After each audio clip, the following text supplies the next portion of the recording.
Justice Southbury is a non-partisan group, but I'm going to start this rally with some brief political comments. Justice Southbury is a non-religious group, but today we invite our 9th local faith leader to speak to our central value message of love your neighbor.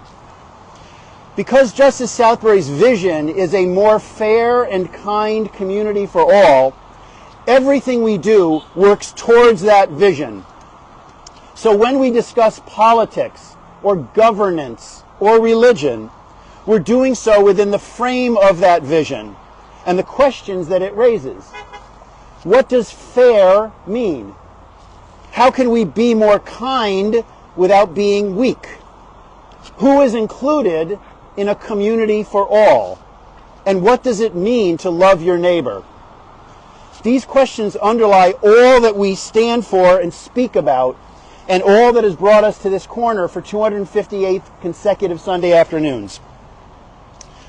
This past week included the end of the first 100 days of this presidential administration. And I'd like to start this rally by reviewing a prediction made a few weeks ago to see if it still stands up and if it aged well. 11 weeks ago, at rally number 247, I offered these remarks.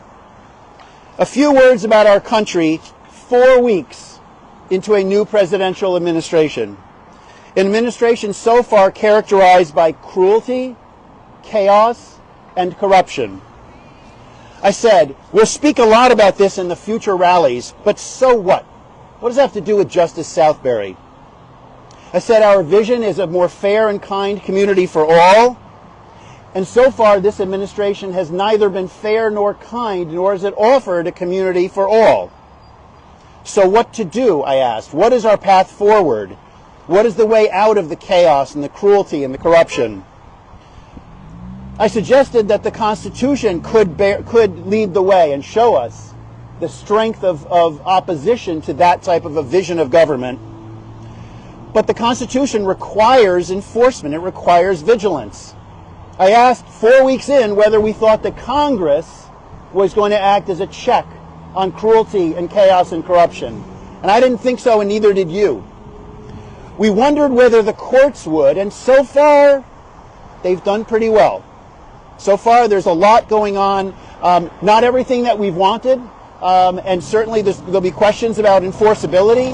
But so far, a lot of what the administration has tried to do has been blocked, at least by order, has been blocked in courts.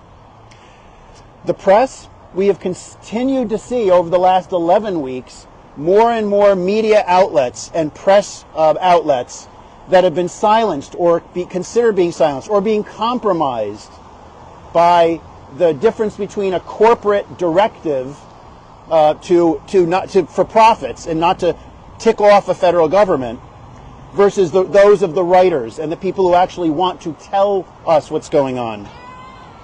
And I suggested ultimately that if we're going to restore the rule of law, as Monica suggests, that it's going to be up to the people.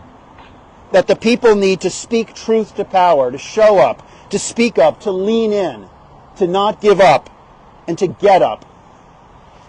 And since then, in those 11 weeks, the cruelty, the chaos, and the corruption have persisted. In fact, it seems like they're constantly doubling down on all of that. The cruelty is the point. The chaos is the method. And the corruption is the side benefit. But Americans have shown up, have spoken up, have leaned in, have gotten up for fair over unfair, for kind and loving over mean and hateful, for a community for all, not just for some.